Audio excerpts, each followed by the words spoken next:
One of the greatest performers you would ever want to watch, who is right now taking a hiatus from wrestling and performing in the ring anyway, and longtime friend of the show, the one and only Rob Van Dam. How you doing, Rob? I'm doing excellent, Joe. How the hell are you? Good. You've been off for a while now. How's the body recovering after years and years and years of you taking a beating out there? It must be nice not to take the bumps. Oh, it is. It's definitely nice. My last match was June 3rd, so I guess it's been about a month today. Yeah. Still traveling more than I want to. I want there to be a time when I'm at home and I look at my wife and I say, damn, I can't remember the last time I've been on an airplane. Yeah, won't that be nice? That's what I really want. You must have some serious frequent flyer miles built up, though. That's what everybody says, yeah. And you use them. I use them to bring my wife. I upgrade to first class sometimes with them. What? They don't fly you first class all the time? Yeah, sure they do. Right. Well, Rob, we talked last week. I caught you in Hawaii after we all got word of the tragedy involving Chris Benoit. And, you and I both said, man, what happened? And, I gave you my thoughts that, at the time before we knew anything that, maybe it was carbon monoxide poisoning or whatever. And you said, yeah, I hope it's something like that. And then we find out, obviously, it was something totally different and as heinous as it could possibly be. And, you know Chris Benoit for a while. I don't know how well you knew him, but you knew him. And again, everybody said you could have never known this would happen with a guy like this. Nobody saw it coming. I mean, he was like the best of the guys. I mean, honestly, Joe, if you asked me, on a personal note, because you're my friend, if you said, Rob, who do you look up to the most in that dressing room, I would most likely say Chris Benoit. He really was a role model.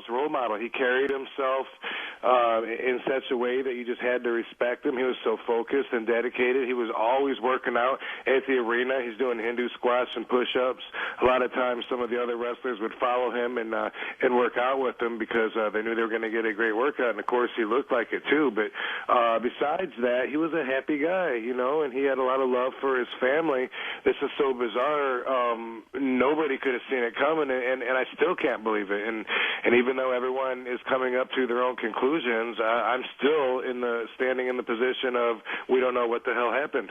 I'm hoping, and again, I wrote this on my website, and I've said it on the air almost every night that we've talked about this story. I'm hoping they find a brain tumor or some kind of mental defect in his brain to give a reason for this, because if they never do, and this guy's brain was totally healthy and everything else, then I mean, you just have to write him off as a guy who just went crazy and murdered two people and killed himself. And, I don't think anybody and again, I didn't know him, but I watched him perform. You knew him.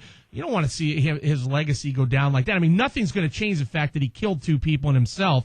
But, if there was a reason for it, maybe that would just at least ease people's feelings toward him right now. We all want that. We all want closure on this because we're so damn confused by it. I had him at my store at Five Star Comics, and made a lot of kids' dreams come true by introducing the Crippler to the kids. They got their pictures taken with him, at my store when WrestleMania was here in Los Angeles. It's just a crazy situation, and, whenever I hear about horrible things like the violent, brutal murders that sometimes people do on meth, sometimes you don't even hear about it. And sadly, I have an inside connection because I have a friend that was writing this movie script on how meth and certain other drugs that you do open up doorways to demons and allow them into your body, and they take your body over. And and of course, that's an unorthodox thought, and people are going to frown on that right away. But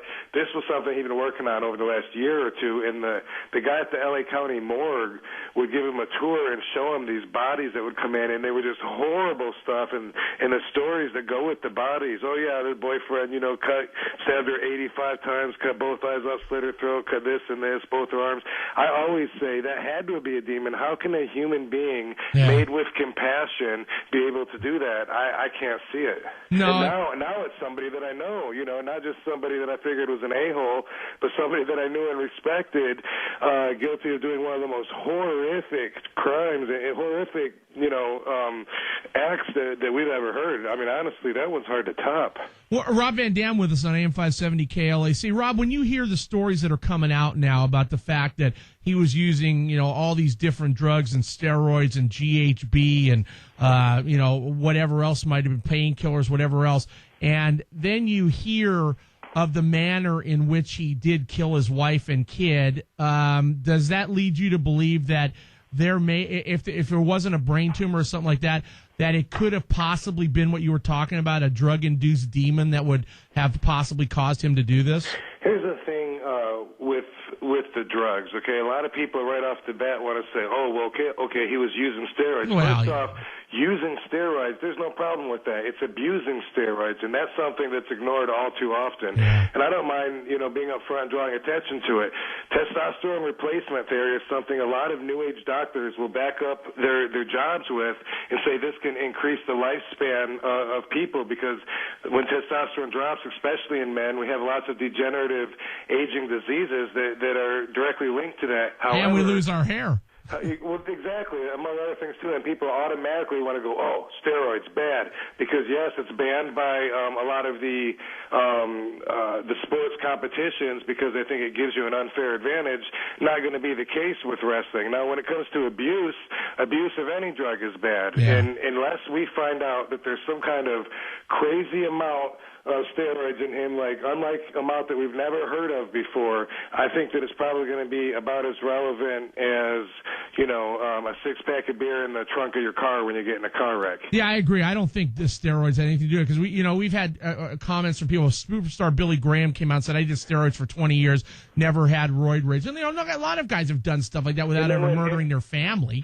Sure, and something else, when they come on the news and say, well, we've got reported documents of rages, something also, when people do get a rage from the steroids, which it's no different than a road rage or a PMS rage. It's like a hot flash where anger takes over your ability to think for a moment, and then it passes. But usually it's people that are experimenting with it, and then they find out, okay, this drug's not for me. Yeah, absolutely. Rob, can you hold on a second? Sure. All right, we're going to be back. Rob Van Dam, formerly of the WWE, now on hiatus, going to do some other things for a while. And also knew Chris Benoit, as you heard him said, very much respected him in the locker room. And that's the thing, too. When you look back at this, here's a guy who, if he was the person that killed those two people and himself, he was 180 degrees different than the person everybody knew. That is a little scary. It very much is. And we'll come back and ask Rob Van Dam about that as well. Joe McDonald, Tim Cates, on your home of Rogan and Simers Squared, AM 570, KLAC, Los Angeles, California, and Orange County.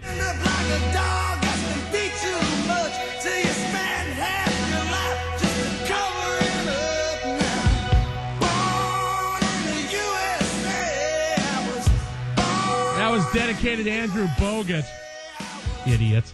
Welcome back, everybody. Joe McDonald, Tim Cates, the Joe McDonald Experience on AM 570 KLAC. On with us tonight, former WWE superstar, and taking some time off from the wrestling gig and the wrestling world to do things on his own, Rob Van Dam. Rob, before I let Tim ask a couple questions, I wanted to ask you about what I said going out in the break. Does it scare you to think that if Chris Benoit was indeed the murderous dog that he appears to be, that almost every one of you guys and women in the locker rooms there saw a 180-degree different side of this guy? It's a little scary to think about, isn't it? Yeah, to try to explain how scary it is to me, let me put it to you this way. All the nice things that you've heard all of the wrestlers and people who are close to Chris Benoit say about him, I would hope that they would say those things about me. Wow, that is scary. Rob, the last week and a half since this happened, it's been very trendy, very easy for the media to look upon wrestling and say this is steroids and blame steroids for this and blame the WWE for Chris Benoit.